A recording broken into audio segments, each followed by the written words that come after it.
প্রেক্ষাপট, দেশের প্রেক্ষাপট সম্পূর্ণ মোড়টা আবার অন্যদিকে চেঞ্জ হতে যাচ্ছে এবং ইসলামকে কটাক্ষ করে অনেকে কথাবার্তা বলতেছে যে কোরআন দিয়ে এই সমাজ, এই রাষ্ট্র এটা চলতে পারে না, কোরআন একটা ধর্মীয় কিতাব। এই ধর্মীয় কিতাব কেমন করে সংসদে আসবে আর সংসদে কেমন করে এই কোরআন দিয়ে চলবে? একজন তো বলিছে যে 200 বছর আমরা পিছিয়ে গিয়েছি। আমি বলি যে 200 বছর না, 1500 বছর আমরা পিছিয়ে যাব। কেন? 1500 বছর আগে যে রাসূল সমাজ ব্যবস্থা কায়েম করেছিলেন মদিনায়, সেই সমাজ ব্যবস্থাটাকে আমরা বাংলাদেশে আনতে চাই। কথা বলে ঠিক কিনা? রাসূল বলেছিলেন যে খায়রুল কুরুনি করনি, সর্বশ্রেষ্ঠ যুগ হচ্ছে আমার যুগ। উম্মতের জন্য কোন যুগটা সর্বশ্রেষ্ঠ সেটা তো রাসূল বলে দিয়েছেন। কি বলেন, তাই না? তো রাসূলের দেওয়া যুগের দিকে আমরা ফিরে যাব না তো কোন যুগের দিকে ফিরে যাব? বর্তমানে যে সমস্যার সৃষ্টি, যারা বলতেছে যে মৌলবাদীরা কোনোদিন ক্ষমতায় আসতে পারে না এবং পারবেও না, নাউজুবিল্লাহ। মৌলবাদী কাদেরকে বলা হয়? যাদের কাছে মূল রয়েছে। ডিকশনারিতে খুঁজে দেখা গেল মৌলবাদী কোনো শব্দ নাই, আছে শব্দ মূল, আছে শব্দটা। আমি এগুলি গবেষণা করেছি, না করে বলতেছি না। তো ওরা মৌলবাদী বলে আমাদেরকে গালি দেয় যে মৌলবাদীরা ক্ষমতা আসার জন্য তারা করতেছে, লোভ লালসা, এবং তারা ক্ষমতায়, দেশের ক্ষমতা নিবে। হ্যাঁ, মৌলবাদীরা কোনোদিন দেশ তো চালাতে পারবে না, নাউজুবিল্লাহ। তাহলে রাসূল দেশ চালাচ্ছেন, আবু বকর, ওমর, ওসমান রিদওয়ানুল্লাহ তাআলা আজমাইন, স্বয়ং রাসূল তারা দেশ চালাচ্ছেন কি চালান নাই? এই জাহেলরা আজকে বলতেছে যে না, মৌলবাদীরা দেশ চালাতে পারবে না। দিয়ে দেখো চালাতে পারে কিনা, দিয়ে একবার দেখো চালাতে পারে কিনা। না দিয়েই করছে যে চালাতে পারে না। কি বলেন, তাই না? কি লজ্জাজনক কথা না? একটা খুবই লজ্জাজনক। এই সেজন্য আজকে এই বিষয়ে খুতবা নিয়ে এসেছি কোরআন আর সুন্নাহ দিয়ে। কি দিয়ে নিয়ে এসেছি? কোরআন আর সুন্নাহ দিয়ে। ওদের এই প্রশ্নের জবাব আজকে দিব কোরআন আর সুন্নাহ দিয়ে, ইনশাআল্লাহ। আরে তোমরা তো 55,000 বর্গ মাইলের শাসন কার্য পরিচালনা করতে যাচ্ছ। 55,000 বর্গ মাইল বেশি না 12.5 লক্ষ বর্গ মাইল বেশি? এ পাগলরা বোঝেও না কেন? 12.5 লক্ষ বর্গ মাইলের যদি প্রেসিডেন্ট হযরত ওমর, হযরত আবু বকর, তারা যদি এই কোরআন দিয়ে দেশ চলে, তো তোমাদের মতন একটা ছোট্ট দেশ 55,000 বর্গ মাইল, হ্যাঁ, কোথায় 12.5 লক্ষ বর্গ মাইল? জাহেল গুলন জাতিকে আর বোকা বানানো যাবে না। সব দেখেছে, হ্যাঁ, ইরশাদ দেখেছে, সাত্তার দেখা হচ্ছে, তারপরে আপনার হ্যাঁ তাকে দেখা হচ্ছে, আর এক নেত্রীর বাবাক দেখা হলো, তার মেয়েক দেখা হলো, আর একজনের স্ত্রী দেখা হলো। কি বলেন? একটার পরে একটা, কেউ 2 বার 3 বার, কেউ 16 বছর, তাই না? তবে ফেরাউন ছিল 1600 বছর। কত ছিল? আর আমাকে লেডি ফেরাউন ছিল 16 বছর। সংখ্যার দিক থেকে কিন্তু মিল আছে। মিলেলেন দেখেন, সংখ্যার দিক থেকে মিলে আছে। একটা আয়াত এখনই টানতেছি, এই লেডি ফেরাউনের কর্মকাণ্ড কার্যকলাপের একটি আয়াত এখনই টানতেছি। এই আয়াত টানলেই বুঝতে পারবেন যে লেডি ফেরাউনের সাথে এই আয়াতের মিল আছে কিনা। শুনতে চান সেই আয়াত? এক্ষুনি টানতেছি। সূরা আনফাল। কত নম্বর সূরা? সূরা আনফালের 30 নম্বর আয়াত। মন মানসিকতা নিয়ে শোনার জন্য তৈরি থাকুন। وَإِذْ يَمْكُرُ بِكَ الَّذِينَ كَفَرُوا لِيُثْبِتُوكَ أَوْ يَقْتُلُوكَ أَوْ يُخْرِجُوكَ وَيَمْكُرُونَ وَيَمْكُرُ اللَّهُ وَاللَّهُ خَيْرُ الْمَاكِرِينَ। আল্লাহু আকবার। স্মরণ করুন হে রাসূল, আপনি স্মরণ করুন সেই সময়ের কথা যখন কাফেরগণ আপনাকে বন্দী করার কিংবা হত্যা করার কিংবা দেশ থেকে বের করে দেওয়ার জন্য ষড়যন্ত্র করে। মিলছে? যেভাবে আওয়াজ দিলেন। আর পিছনের ভাইয়েরা, মুখ দিয়ে কথা না বললেই গুনাহ হবে। আটকে ফেলে দিছি, মুখ দিয়ে কথা না বললেই গুনাহ, আর বললেই নেকি। তার কারণ এটা কি আমের কথা বললাম কোরআনের আনফালের 30 নম্বর আয়াত। তো কোরআনের কথা আপনি সাপোর্ট দিচ্ছেন না, সাড়া দিচ্ছেন না, মুখ বন্ধ করে চুপ করে আছেন। 5টি বছর হয়ে গেল এই গুনাহগারের বক্তব্য, তাও এখনো আপনারা জবানি খুলবে চাচ্ছেন না, মুখ ঠোঁট বন্ধ করে আছেন। ভাইজান, এটা আল্লাহ দেখতেছে। আসেন তরজমা শোনেন, থাকেন মুখ বন্ধ করে থাকেন, যদি আপনি কল্যাণ মনে করে থাকেন, আমার করার কিছু নাই। ওয়াইয ইয়ামকুরু বিকাল্লাযীনা কাফারু, আল্লাহ পাক বলেন, মুসলমানেরা, ঈমানদারেরা, মুমিনরা, তোমরা স্মরণ করো। কে বলতেছেন? আল্লাহ পাক বলতেছেন তোমরা স্মরণ করো, তোমরা স্মরণ করো। কি স্মরণ করো?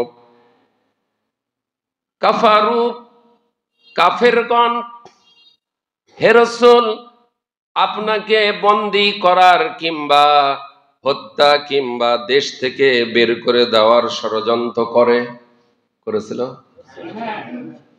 যে জায়গায় জেলখানা, সে জায়গায় আল্লাহ দেখে নিয়ে এসেছে। শিহাবে আবি তালেব 3 থেকে 3.5 বছর জেলখানার ভেতরে রেখে দিয়েছিল। এই আয়াত বলে দিচ্ছে লিউস বিতুকা, কাফেররা বসে গেছে যে রসুলকে কি করবে, আপনাকে বন্দী করা হোক। কাফেররা বলতেছে যে মুহাম্মদ, সকলে বলুন সাল্লাল্লাহু আলাইহি ওয়াসাল্লাম। না, এটাও বলবেন না, আগেরটা তো বলতে চাচ্ছেন না, এটা বলেন সাল্লাল্লাহু আলাইহি ওয়াসাল্লাম। আপনাকে কাফেররা বলতেছে রসুলকে বন্দী করা হোক, লিউস বিতুকা, বন্দী করা হোক। আর কাফের নেতা করছে না, আও ইয়াকতুলুকা, বন্দী নয়, হত্যা করো। লেডি ফিরাউনের সাথে মিল আছে। আলেমদেরকে হত্যা করেছে, ফাঁসিতে ঝুলেছে আলেমদেরকে। আল্লামা দিলওয়ার হোসেন সাইদিকে 14ই আগস্ট সুস্থ মানুষকে কারাগারের মধ্যে ভিতর থেকে বের করে নিয়ে যায়, ইনজেকশন পুশ করে আল্লামা দিলওয়ার হোসেন সাইদিকে তারা হত্যা করেছে, শহীদ করে দিয়েছে। ফিরাউনের সঙ্গে মিল আছে।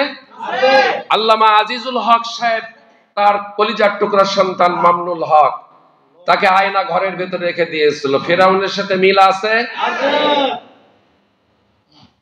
মুফতি আমির হামজাকে আয়না ঘরের ভেতরে রেখে দিয়েছিল। হাজার হাজার, খালেদ সাইফুল্লাহ আইয়ুবী হাজার হাজার আলেমকে জেলখানার ভেতর আটকে রেখে দিয়েছিল তারা। হাজার হাজার আলেমকে 13 সালের 5 তারিখ 5ই মে শাপলা চত্বরে হেফাজত ইসলামের কত হাজার হাফেজকে যে গুলি করে হত্যা করেছে এবং তাদেরকে সমুদ্রের ভেতর ফেলে দেওয়া হয়েছে, ট্রাকে লাশ তুলে নিয়ে গিয়ে ইন্ডিয়াতে ফেলে দেওয়া হয়েছে। পতন কি এমনি হয়েছে? জালেমের পতন, ফেরাউনের পতন আল্লাহ ঘটে দিয়েছে। ভবিষ্যতে যেন কোনো এরকম জালেম, কোন ফেরাউন যেন ক্ষমতার মসনদে আসতে না চায়। এখান থেকে শিক্ষা, এখান থেকে শিক্ষা। ওই কাফেররা সিদ্ধান্ত গ্রহণ করতেছে, কেউ বলতেছে রসুলকে বন্দী করো, কলেমার দাওয়াত যেন দিতে না পারে। বন্দী কেন? কলেমার দাওয়াত, এটাও বুঝছেন না? না, এটাও বোঝেন না। কলেমার দাওয়াত, ইমানের দাওয়াত, কোরআনের দাওয়াত যেন রসুল দিতে না পারে, সেজন্য তাকে বন্দী করো। আমাদের ইসলামী আন্দোলনের নেতৃবৃন্দকে বন্দী করলো, মিলে গেছে কিনা কাজের সাথে? এবং ইসলামী আন্দোলনকে নিষিদ্ধ করেছিল, কথা বলেন ঠিক কিনা? মসজিদের ভিতর যদি কোরআন নিয়ে কথা বলতো যে গোপন বৈঠক চলতেছে, নাশকতা চলতেছে, ভুলে গেছেন নাকি? ভুলে গেছেন নাকি? বারবার এটা বলা দরকার আছে কিনা? তা না হলে জাতি ভুলে যাবে, ঠিক আছে কিনা? আল্লাহ রাব্বুল আলামিন বলেন ওই কাফেররা সিদ্ধান্ত গ্রহণ করতে চাচ্ছে কেউ বলতেছে কাফেরদের ভেতর থেকে লিউসবিতুকা বন্দী করো, আবার আরেক কাফের বলতেছে আও ইয়াকতুলুকা অথবা রাসূলকে হত্যা করো, আও ইয়াখরুজুকা, আও ইয়াখরুজুকা, তাই না? আও ইয়াখরুজুকা, ঠিক আছে মধ্যে স্মরণ আছে নাকি গায়? আও ইয়াখরুজুকা, অথবা দেশ থেকে বের করে দাও। মিজানুর রহমান আজহারিকে জালিম ফেরাউন বের করে দিয়েছে। মিলছে কিনা? মিলছে কিনা কত বলেন, মিলছে কিনা? একবার বাস্তব মিলছে। মিজানুর রহমানকে দেশ থেকে বের করে দিলাই, দেখেন আও ইয়াখরুজুকা, দেশ থেকে বের করে দাও, বের করে দিয়েছে। মিলে গেছে, মিলে গেছে। এটা কোরআন, এটা মোল্লার কথা নয়, খতিবের কথা নয়। খতিব মিলে দিচ্ছে না, মিলে দিচ্ছে আল্লাহ। আপনার চরিত্র যেমন কোরআন মিলে দিবে। আপনি মোমেন হলে আপনার চরিত্র মোমেনের মিলে দিবে, আপনি জালেম হলে আপনার চরিত্র কোরআন বলে দিবে, আপনি কাফের হলে আপনার চরিত্র কোরআন বলে দিবে। এরপরে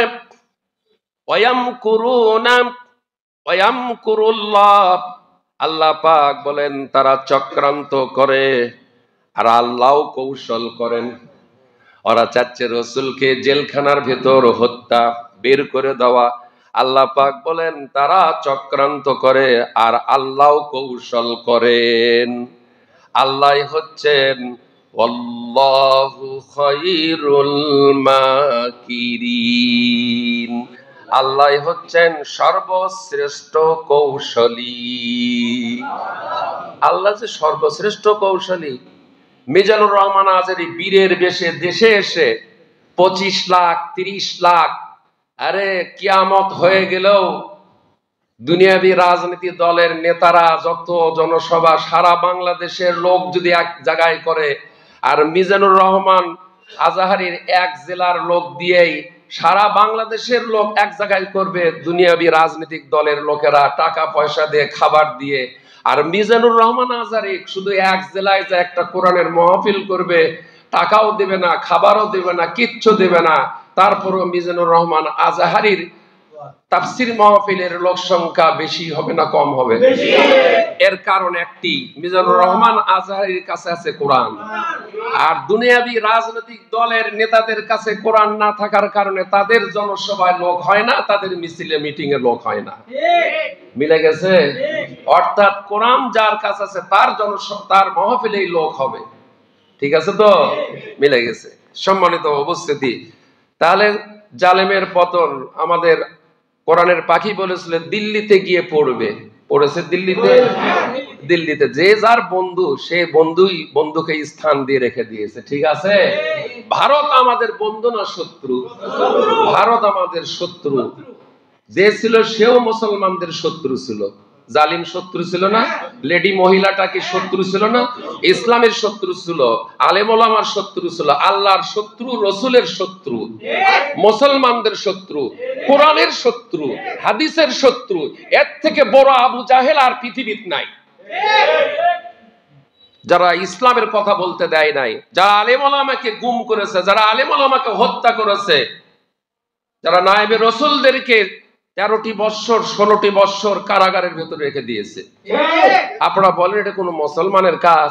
আর একে মুসলমান বলা যাবে? এই দলের লোককে মুসলমান বলা যাবে? এই দলের লোককে তওবা করে ফিরে আসতে হবে। কথা বলে ঠিক কিনা? তোমাদের নেত্রী কি অপকর্ম, কি কুকীর্তি, কুকাজ করছে, তোমরা সেই নেত্রীর পিছনে আর ছুটো না। ওই নেত্রীর দল তোমরা ত্যাগ করে আল্লাহর দলে চলে আসো। কথা বলেন ঠিক কিনা? সম্মানিত উপস্থিতি, কোরআনুল কারীমের সূরা বানী ইসরাঈলের যে আয়াতে কারিমা আজকে তেলাওয়াত করা হয়েছে, যেখান থেকে আজকে খুতবা আসবে ইনশাআল্লাহ, এতক্ষণ আমি ভূমিকায় কিছু কথা বললাম, মূল আলোচনার ভিতর চলে আসতেছি। আল্লাহ যেন আমাদের সকলকে শোনার তৌফিক দান করেন। বর্তমানে যারা ইসলামী আইন চায় না বা ইসলাম দিয়ে রাষ্ট্র পরিচালনা আদৌ করা সম্ভব কিনা এই সন্দেহতে ভুগছেন, তাদের জন্য আল্লাহর দেওয়া প্রেসক্রিপশন, সেই প্রেসক্রিপশন হচ্ছে মহাগ্রন্থ আল কোরআন। চলুন কোরআন থেকে জেনে তদ অনুযায়ী আমরা আমল করি ইনশাআল্লাহ। কোরআন কি বলে? ইন্না হাযাল কুরআনা ইয়াহদি লিল্লাতী হিয়া আকওয়াম ওয়া ইউবাশশিরুল মুমিনিনা আল্লাযীনা ইয়া'মালুস সালিহাতি আন্না লাহুম আজরান কাবীরা।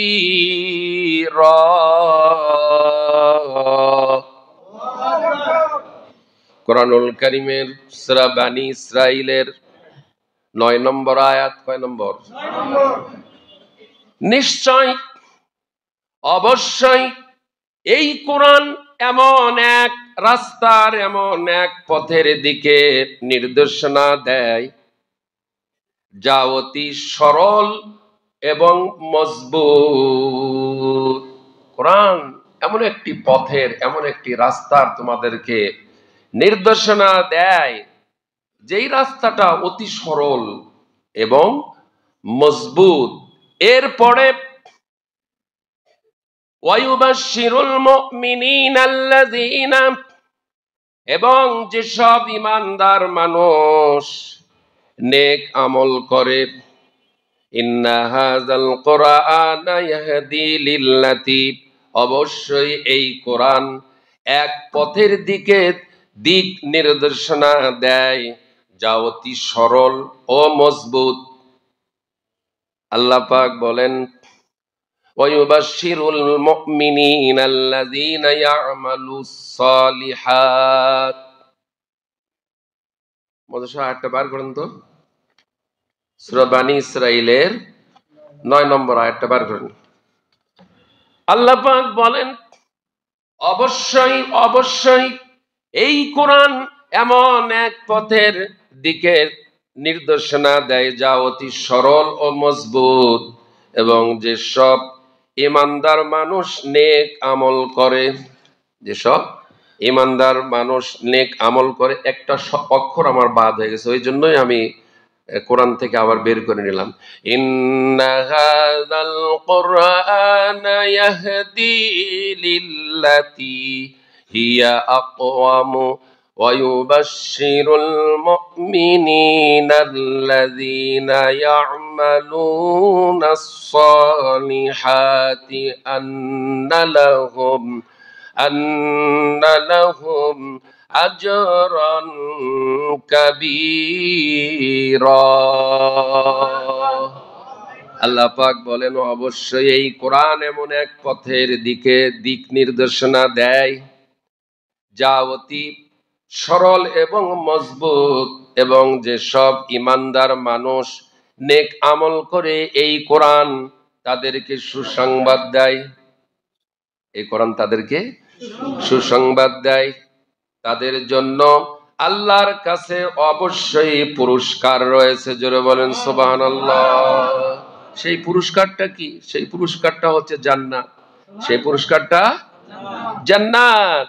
আল্লাহ পাক তাদেরকে জান্নাত দান করবেন। সম্মানিত উপস্থিতি, এই কোরআনুল কারীম সূরা যুখরুফের 44 নম্বর আয়াত। কোরআন যে সংবিধান, কোরআন কি মুনাফিকগুলি কোরআনকে সংবিধান হিসেবে জবানে উচ্চারণ করতে চায় না, জবান দিয়ে কখনো স্বীকৃতি দেয় না। বরং যে মুসলমানগুলি বলে কোরআন আমাদের সংবিধান, কোরআন আমাদের জীবন বিধান, জীবন ব্যবস্থা, কোরআনের সমাজ কায়েম করতে হবে, তখন মুনাফিকগুলি অন্তরে জ্বালা যন্ত্রণা হয়, মুনাফিকগুলি খুব কষ্ট পায়, নিদারুণ জ্বালা যন্ত্রণার ভেতর পড়ে যায়। ঠিক মেলে, কথা মেলে। মুনাফিকরা এদেশে ইসলাম কায়েম হওয়ার সর্বপ্রথম বাধা এক নম্বর বাধাই হচ্ছে মুনাফিক গুলি, ইসলাম কায়েম হতে দেবে না। শুনে রাখো, জেনে রাখো, দিন কায়েমের জন্য, কোরআনের রাজ কায়েমের জন্য, ইসলামী হুকুমত, ইসলামী সমাজ কায়েমের জন্য বাংলাদেশের নায়েবে রসুল যত রয়েছে, ওলামায়ে কেরাম, ইসলামী দল যতগুলি রয়েছে, সব কটা ইসলামী দলের আমির নেতৃবৃন্দ এক টেবিলে, এক চেয়ারে তারা বসে গেছে। তারা একত্বতা ঘোষণা করছে যে বাংলাদেশ ওলিয়া আউলিয়ার দেশ, বাংলাদেশ মুসলিম দেশ, বাংলাদেশ মসজিদ মাদ্রাসার দেশ, বাংলাদেশ মুসলমানদের দেশ। সুতরাং মুসলমানদের দেশে কনস্টিটিউশন হবে কোরআন, আল কোরআন, সংবিধান হবে আল কোরআন। তোমরা যতই চাপাচাপি করো, নাড়াচাড়া করো, নাচানাচি করো, যতই চাও, কোরআন ছাড়া না। সব ওলামায়ে কেরাম এক, লক্ষ লক্ষ বাংলাদেশে কওমি মাদ্রাসা, স্কুলের থেকে মাদ্রাসার সংখ্যা কম নাই বেশি। আপনি সব কথা বলেন। এবং ছাত্র বেশি, প্রত্যেকটি পাড়ায় গ্রামে মাদ্রাসা। আমার ঠনঠনের শাহপাড়ার মধ্যে 4-5টা মাদ্রাসা, আমার হাজীপাড়ার মধ্যে মাদ্রাসা, আমার ঠনঠনের নতুন পাড়ায় মাদ্রাসা, সূত্রাপুরে মাদ্রাসা, রহমাননগরের মধ্যে মাদ্রাসা, মালতী নগরের ভিতর মাদ্রাসা, সূত্রাপুর, আপনার বাদুরতলা। কয়টার কথা বলবো? হ্যাঁ, কয়টার কথা বলবো? যেমন বালক তেমন বালিকা। ঠিক ঠিক। তো এই ছাত্র ছাত্রী তারা ইসলামের পক্ষে ভোট দিবে না ইসলামের বিপক্ষে ভোট দিবে? এই ছাত্র ছাত্রীর বাবা মা, দাদা দাদি, নানা নানি তারা ইসলামের পক্ষে ভোট দিবে না ইসলামের বিপক্ষে ভোট দিবে? কোরআনের সমাজ, কোরআনের রাজ কায়েমের জন্য তারা আগামী দিনে ভোট দেওয়ার জন্য প্রস্তুত, তৈয়ার হয়ে গেছে আলহামদুলিল্লাহ। যেমন ইসলামী দলগুলি একতাবদ্ধ হয়েছে, বাংলাদেশের সমস্ত মুসলমানগুলি এক প্ল্যাটফর্মে, এক ইউনিটিতে কায়েম হয়ে গেছে আলহামদুলিল্লাহ। আর যারা ইসলাম চায় না তারা আলাদা হয়ে গেছে। ঠিক ঠিক ঠিক, হ্যাঁ, আলাদা হয়ে গেছে। যারা ইসলাম চাচ্ছে, কোরআন দিয়ে সমাজ, তারা সবার, তাদের সংখ্যা এখন বেশি না কম? বেশি না কম? আর যারা করছেন না, মানব রচিত আইন দিয়েই আবার দেশ আমরা চালাবো, আগে যেরকম চালাইছে এখনো চালাবো, তাদের সংখ্যা কম না বেশি? তাদের সংখ্যা কম। এটা মুসলমানের দেশ, এটা হিন্দুর দেশ নয়। 96% মুসলমান ভাইজান। সেই দেশে কোরআনের সংবিধান হবে না, কনস্টিটিউশন হবে না, তা কি হবে? সেই দিন চলে গেছে। আর টাকা দিয়েও ভোট পাওয়া যাবে না, সেই দিন শেষ, সেই দিন শেষ। জালেমকে বিদায় করার জন্য যেমন দল মত নির্বিশেষে সমস্ত মুসলিম এক প্ল্যাটফর্মে ছিল, আগামী দিনে এর থেকেও ইউনিটি এমন কায়েম হয়েছে ওলামায়ে কেরামদের এবং মুসলমানদের। ইসলামকে, কোরআনকে সংসদে নিয়ে যাওয়ার জন্য গ্রামগঞ্জ, প্রত্যন্ত অঞ্চল, ইউনিয়ন ওয়ার্ড, সমস্ত মুসলমান এক প্ল্যাটফর্মে এসে গেছে। আগামী দিনে যে নির্বাচন হবে, এই নির্বাচনের মাধ্যমে কোরআনকে সংসদে পাঠিয়ে দেওয়ার জন্য প্রস্তুত ইনশাআল্লাহ। এর ভিতর কারা নাই তারা একটু হাত আলোক করে দেখান তো, তাহলে বোঝা যাচ্ছে সবাই আছে, তাই না? ইনশাআল্লাহ ইনশাআল্লাহ। যে কাজটা রসুল করেছেন, যে কাজটা সাহাবায়ে কেরাম করেছেন, আপনি রসুলের কাজকে অপছন্দ করেন, আপনি নবীর উম্মত। আপনি সাহাবীর কাজকে অপছন্দ করেন, ঘৃণা করেন, তাচ্ছিল্য করেন, বিরোধিতা করতেছেন, কোরআনের সমাজ কায়েম হতে দিবেন না। আর বুঝাচ্ছেন যে এটাতে কোরআন দিয়ে সমাজ চলতে পারে, রাষ্ট্র চলতে পারে না, এটা বুঝাচ্ছেন। তাহলে আপনি রসুলকে ঘৃণা করলেন, ইনকার করলেন, কোরআনকে আপনি ঘৃণা করলেন। ঠিক? এই কথাগুলি প্রত্যেক জুমার খতিবদের ক্লিয়ার করে দেওয়া দরকার কিনা? জাতির সামনে ক্লিয়ার করে দেওয়া দরকার কিনা? আমার যতগুলি মাহফিল সাথিয়ায় গিয়েছিলাম, সেখানে যারা জালিমরা, মৌলানা মতিউর রহমান নিজামী কে নাম শুনছেন না? তাকে শহীদ করে দিল ইসলামী আন্দোলনের নেতা। তার ছেলে ছিল আমার মাহফিলের চিফ গেস্ট, প্রধান অতিথি। সেখানে আমি বক্তব্য তাফসীর করেছি প্রায় 1 ঘন্টার উপর, পাবনার সাথিয়া। আল্লাহ পাক এই গুনাহগারকে বাংলাদেশের প্রায় জায়গায় নিয়ে যাচ্ছে। প্রায় জায়গায় আল্লাহ নিয়ে যাচ্ছে এই গুনাহগারকে কোরআনের কথা বলার জন্য। এবং আমি ডিমান্ড ছাড়া বক্তৃতা করি, যদি হাদিয়া নাও দেয় আলহামদুলিল্লাহ, দিলেও আলহামদুলিল্লাহ, না দিলেও আরো বেশি খুশি আলহামদুলিল্লাহ। তবু ওই যারা ডিমান্ড করে আসতেছে ওই জায়গাটায় যদি আমি যেতে পারি, ওদের থেকে তো কথা। আমি গতকালকে জোড়াতে যে বক্তব্য রেখেছি, নাম বলার দরকার নেই, তারপরে না বললেও নয়, বাড়ি রশিদি সাহেব, বজলুর রশিদের জামাই। তো লোকজন কালকে বলতেছে যে প্রধান বক্তা ছিল প্রথম দিনের বাড়ি রশিদি, তার থেকে আমাদের পার্ক মসজিদের ইমাম সাহেব ভালো বক্তব্য রেখেছে। তো যাদেরকে এত ভাবে নিয়ে আসা হয় তারা এই কথাগুলি জাতির কাছে খুলে বলে না। আল্লাহ রাব্বুল আলামিন বলেন সূরা যুখরুফ 43 নম্বর সূরা 44 নম্বর আয়াত, ওয়া ইন্নাহু লাযিকরুল লাকা ওয়া লিকাওমিকা ওয়া সাওফা তুসআলুন। কোরআন যে সংবিধান তার আয়াত নিয়ে এসেছি, তোমরা বলতেছো কোরআন সংবিধান না, নাউযুবিল্লাহ। এই যে আয়াত চোখে পড়ে না? নিঃসন্দেহে এই কোরআনটা তোমার হে রাসূল, তোমার এবং তোমার জাতির জন্য উপদেশ। অচিরেই তোমাদের এই উপদেশ সম্পর্কে জিজ্ঞাসা করা হবে। মানব রচিত আইন কানুনের জন্য দল করেছো, সংগ্রাম করেছো, মিছিল, মিটিং, জনসভা, ভোট, নির্বাচন, ইলেকশন ক্যানভাস করেছো, অথচ কোরআন সংবিধানের জন্য আল্লাহর কোরআনের পক্ষে কাজ করো নাই। অচিরেই তোমাদেরকে জিজ্ঞাসাবাদ করা হবে, অচিরেই তোমাদেরকে। অনেক ব্যাখ্যা, আমি ব্যাখ্যা দিতে গেলে অনেক সময় লেগে যাবে, খালি টাচ দিয়ে যাচ্ছি। 2টি মামলা হবে। কয়টি? শেষ করে দেবো না, একটু বলবো, দিন তো বড় হচ্ছে, কষ্ট হবে, খালি শুধু টাচ দিয়ে যাবো। 2টি মামলা হবে। কাদের বিরুদ্ধে? এই কোরআনকে যারা সংবিধান হিসেবে, কোরআনকে যারা সংবিধান হিসেবে মানে নাই, তাদের বিরুদ্ধে 2টি মামলা হবে। একটি হাদিস আমি শুরুতে পড়েছিলাম, তিরমিজি শরীফের হাদিস, আল কোরআনু হুজ্জাতুল লাক আও আলাইক।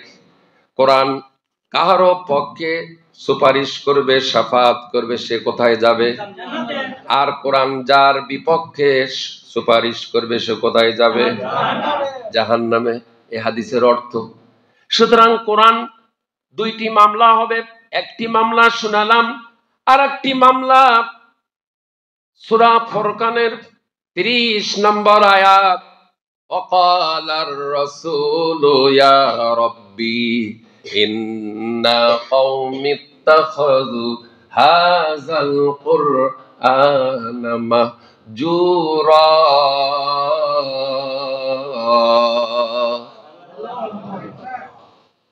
তোমরা যারা মানব রচিত আইন কানুনের জন্য সংগ্রাম করছো, মিছিল মিটিং করছো, জনসভা করছো, নির্বাচন করছো, ক্যানভাস করছো, ভোট কালেকশন করছো, ভোট দিচ্ছ, তোমরা শোনো, কোরআনকে সংবিধানকে বাদ দিয়ে মাইনাস করে যারা এগুলি তোমরা মুসলমানের ভেতর থেকে যারা করছো, আল্লাহ রাসূল বলেন সূরা ফুরকানের 30 নম্বর আয়াত, ওয়াকালার রাসূল, রাসূল বলবেন ইয়া রাব্বি, হে আমার রব, ইন্না কওমি ইত্তাখাযু হাযাল কুরআনা মাহজুরা।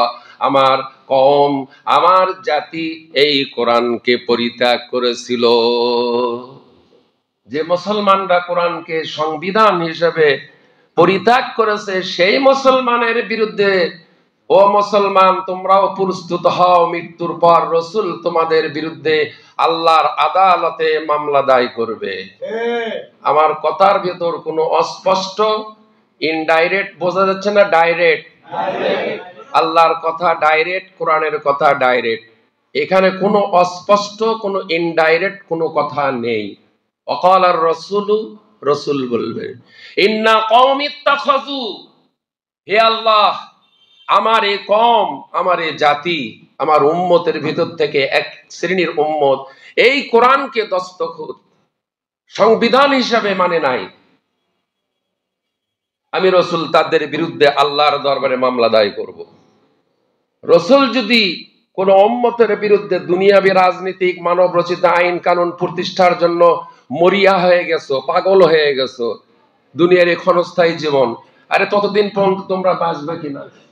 হ্যাঁ, ভোট কতদিন হবে, ভোট হওয়ার পর ক্ষমতায় পাবা তার জন্য পাগল হয়ে যাচ্ছ। তার আগে যদি মৃত্যু হয়ে যায়, আল্লাহর কাছে যদি মামলা খাবা, ধরা খাবা, আল্লাহর মামলা হবে, রসুলের মামলা হবে, সেখানে এই মামলা কি দিয়ে মিটাবা? টাকা দিয়ে না নেতা সুপারিশ করবে? রসুল যদি সুপারিশ করে তাহলে তুমি বাঁচতে পারবা। তো রসুলের সাথে তো সম্পর্ক দুনিয়ায় করো নাই, রসুল যা করছে তার বিপরীত তুমি করছো। ক্লিয়ার কথা?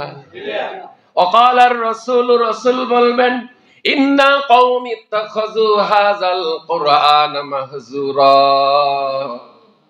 আয় আল্লাহ, আমার উম্মতের ভেতর থেকে এক শ্রেণীর উম্মত দুনিয়াতে এই কোরআনকে সংবিধান হিসেবে মানে নাই, কোরআনকে সংসদে পৌঁছতে দেয় নাই, কোরআনকে সংসদে পৌঁছতে দেয় নাই। মানব রচিত আইন কানুন সংসদে পৌঁছিয়ে দিয়েছিল, তন্ত্র মন্ত্র ইজম, কথা বলেন ঠিক কিনা? আল্লাহ রসুল বলেন আমি ওই সমস্ত উম্মতের বিরুদ্ধে আমি মামলা দায়ের করব। রসুল যদি আপনার আমার বিরুদ্ধে মামলা দায়ের করে, আপনার আমার জান্নাতে যাওয়ার কোনো উপায় আছে নাকি?